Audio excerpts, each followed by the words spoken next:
সেই দিন সন্ধ্যায় প্রচুর বৃষ্টি ছিল। হাতের কয়েকটা কাজ শেষ করেই দুজন বড় ভাইয়ের সাথে গিয়েছিলাম একটা রেস্টুরেন্টে। রেস্টুরেন্টের পরিবেশটা অনেক সুন্দর। এর আগেও কয়েকবার যাওয়া হয়েছে, কিন্তু আজ যখন গিয়েছি প্রচুর বৃষ্টি ছিল, ঘন ঘন বিদ্যুৎ চমকাচ্ছিল। তবুও আমি হাতের মোবাইলটা ছাড়ছি না।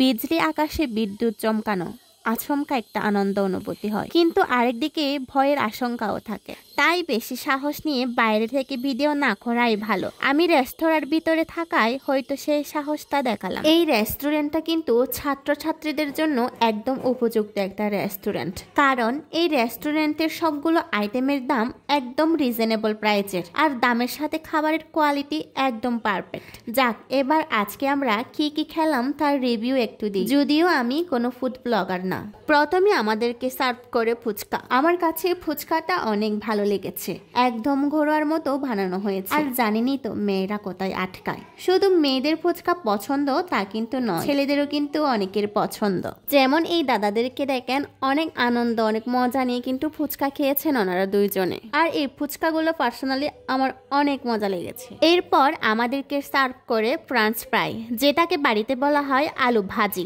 এটার রিভিউ কি বা দিব, আলু ভাজি তো আলু ভাজি, কিন্তু রেস্টুরেন্টে বসে খাওয়ার টেস্টটা আলাদা।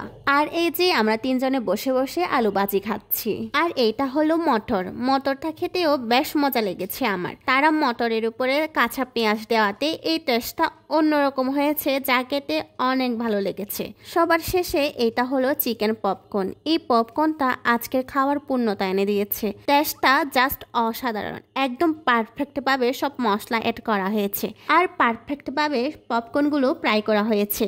আগে আগে অন্য আইটেমগুলো খাওয়াতে পেটে আর জায়গা নেই, তবুও পপকর্ন খেয়েছি অনেক মজা করে।